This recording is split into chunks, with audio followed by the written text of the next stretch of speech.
तर बाहेर अख्ख्या जगाला जरी सुट्टी असली ना तरी आपल्या रानातल्या कामांना तर कधीच सुट्टी नसती।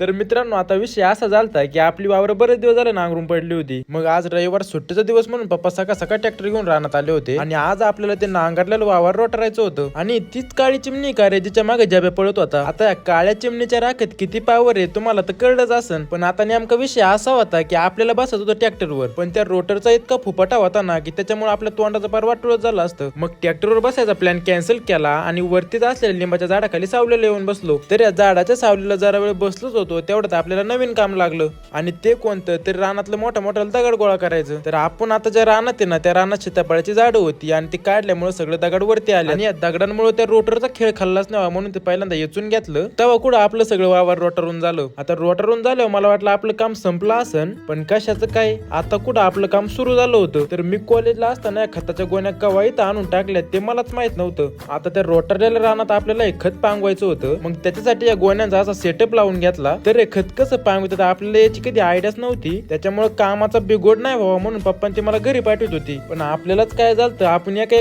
फॉर्मला आलो होतो आणि याच्या मागे पण लय मोठं कारण होतं। तर आपल्या शेजारच्याच गावात यात्रा होती आणि त्याच्या निमित्त तिथं गाडं होतं आणि गाडं बघायला जाण्यासाठी परवानगी पाहिजेच होती, पण त्यासोबत काही आर्थिक बळ पण पाहिजे होतं। मग काय झालं पुढं ते पुढच्या भागात बघा।